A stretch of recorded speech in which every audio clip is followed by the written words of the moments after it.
Na ovom svetu postojiš ti i ljudi do kojih ti je stalo. Sve ostalo je potpuno nevažno. To malo trave koju gaziš i ovo sunce koje te greje su isti svuda i za sve. Ti nisi ni državljanin, ni manjina, ni većina. Ti si pre svega živ. Ti živiš život. Da je samo jedna sitna reakcija bila drugačija, ti kao ti se nikada ne bi rodio. Stoga budi srećan, budi nasmejan, jer taj tvoj osmeh, baš on, je ta sitna riba u ovom moru, plavom. Tvoja sreća je tehnološko čudo. Posljednja reč tehnike, a tvoja radost najjači vojnik na zemlji. Znam da ovo gledaš jer si ogorčen, ljut si i besan što sve mora težim putem, znam i ja sam. Ali isto tako znam da je osmeh upravo to najveće oružje protiv nepravde. Ili da budem precizniji, to je naše jedino oružje koje pobeđuje.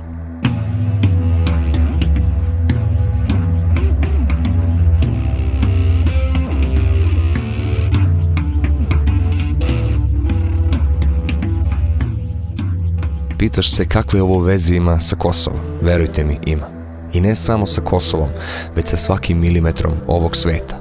Na način da više nećemo da kukamo o prošlosti i plačemo na postupke, jer savršeno znamo da je putovanje u prošlost samo jedan od mitova o Deda Mrazu, a krvi i đavolje rabote u svačijem dvorištu. Ne postoji narod čistog lica, već samo pliće ili dublje bore ožiljaka na čelu. Što je najgore, ajde da su naše, nego ih je drugi godinama rezbario na našim čelima. Svaki ožiljak je delo neke tamo budale, a ne nas. Mi samo patimo za njih. Preko nas peru grehi. Zato osmeh.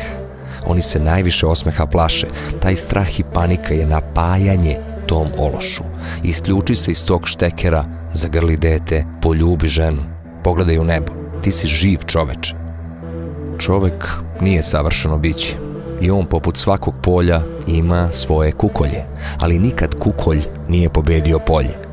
U našem slučaju kukolji su svi ljudi kojima je novac prioritet života. Čovek kome hartija određuje obraz ili đon je taj koji vam i reže bore na čelu. Pa dragi moji, postoje ljudi koji su u stanju da zaborave na svoje dete i da mu se nikada ne jave. Zar mislite da su takvom novčane prevare neki greh čoveku koji ostavi dete? Dakle, kukolji će postojati. Eto nama i našeg kukolja po imenu Kosovo.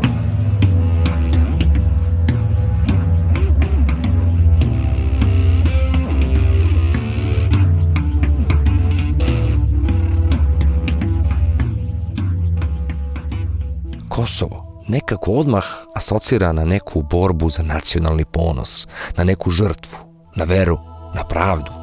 Kako možeš biti takav da te briga za to šta se dešava sa Kosovom? Jesi li ti Srbin? Jesi li ti Albanac? Međutim, kao i svaki kukolj koji sve radi zbog novca, ne može samo kosovski kukolj biti Tifembahija. Zar ne? Verovali ili ne, Kosovo nije ni srpsko, ni albansko, niti američko. Kosovo je samo zahvatio kukolj. Toliko se proširio po njemu da su herbicidi neophodni.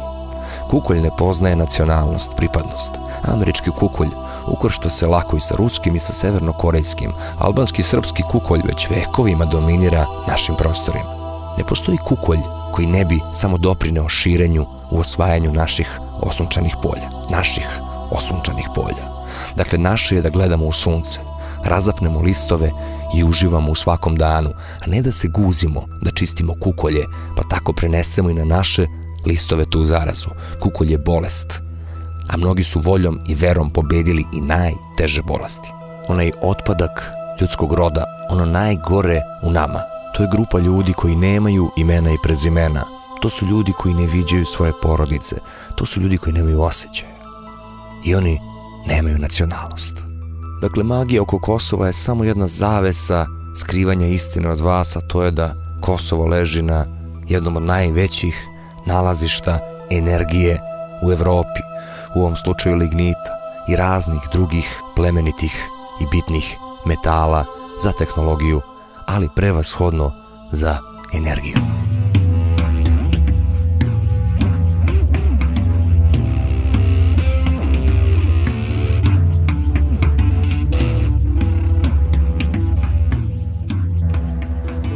Pazite sad ovo, u području Đakovice i Orahovca su ležišta hroma, bakar i mangan se rasprostiru širom Prokletija, ležišta magnezita su na Golešu, Strezovcu i u Dečanima, 4 tone boksita sadrže 2 tone glinice iz kojih se dobija tona aluminijuma.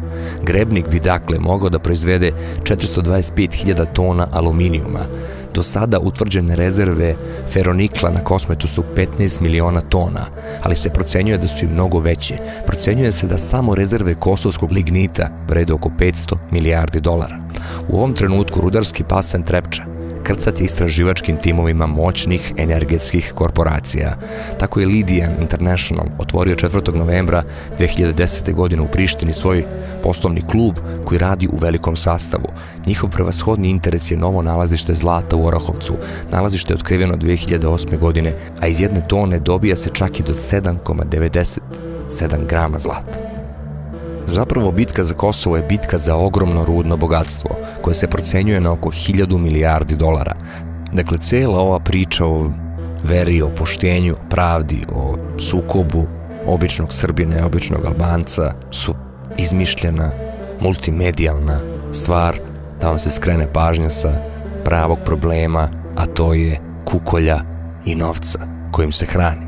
Zapravo, ljudi su gubili svoje živote, majke su sahranjivale svoju decu, uvek iz razloga kukolja koji se širio, nikako iz bilo kakvih narodno odgovornih, obično ljudskih odnosa, već smo mi jadni ljudi samo iskorišćeni za neke više ciljeve, za neki alibi, bukvalno da peremo njihove grehe. I zato nema potrebe biti nervozan i ne uživati u svakom momentu slobode koje imaš.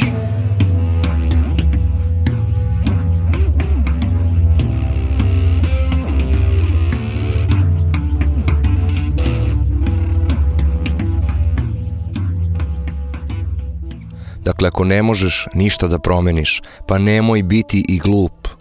Kosovo nije ni Srbija, Kosovo nije ni Albanija, Kosovo nije ni Amerika. Kosovo je kukoljija. Možda je Kosovo upravo i razlog otkud nama oni krediti od Amerikanaca 70. godina. Dakle, Kosovo je već tad postalo kukoljija. Ali evo, došlo je vreme na konačnu naplatu, zarađivanje od kukoljije, tog polja kukolja koje se proširilo. I sad je vreme za to.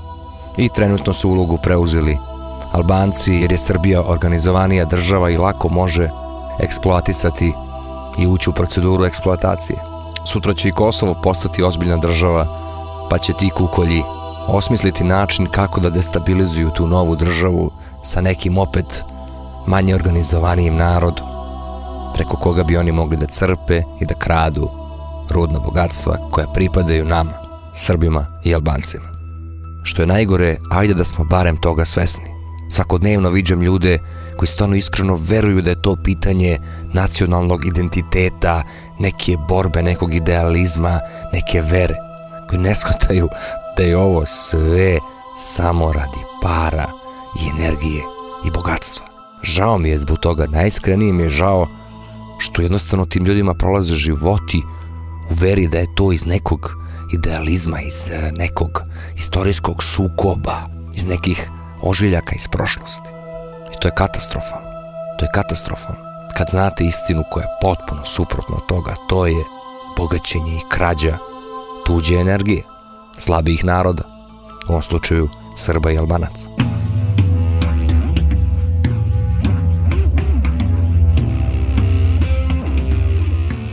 Dakle, sada mi se sklapaju i neke kockice. Zapravo Tito je bio verovatno ucenjen, morao je, naravno. Mi nikad nismo bili velika sila. Mi jesmo bili mnogo jači nego sada, ali nikad nismo bili velika sila. Dakle, čim su razvili tehnologiju da mogu da shvate gde se i kuda nalaze rudna bogatstva, mi smo već morali da ih se odrekne. Ja cenim da je to čak morao i Tito 70-ih, te smo zbog toga dobili te kredite, a ne zbog nekih tamo ruskih tenkova i aviona. Već zbog toga prodali smo teritoriju. Čak su tada, verovali ili ne, nudili pare za taj lopovluk. Danas više i ne pitaju, nego dolaze i osvajaju. I eto, došlo je vreme za to.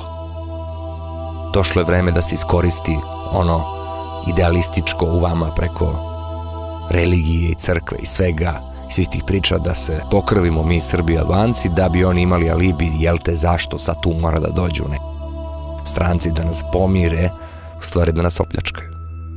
I zato, dobri moji ljudi, kad vam kažu Kosovo, a vi kažete, moje dete, moja žena, moj prostor u kome sam, moja trava, ja sam čovek zemlje, ja sam zemljan. Za mene ne postoje granice. I pišam se i na vaše granice, i na vaše zakone, i na vaša pravila. Ok, neću da se mešam i nešto busam u grudi sa vama, jer ne želim da vaš kukolj i vaš smradež pređe na moje čisto i osunčano polje. Dakle, kukolji će kad tad sami sebe pojesti. Ali za to vreme ne dozvolite da vam život prođe u nerviranju i jednoj sekundi izgubljenoj na toj temi o kojoj oni žele da vi pričate, da se ne do Bog zbog toga još i nervirate. Pozdrav moji dobri ljudi.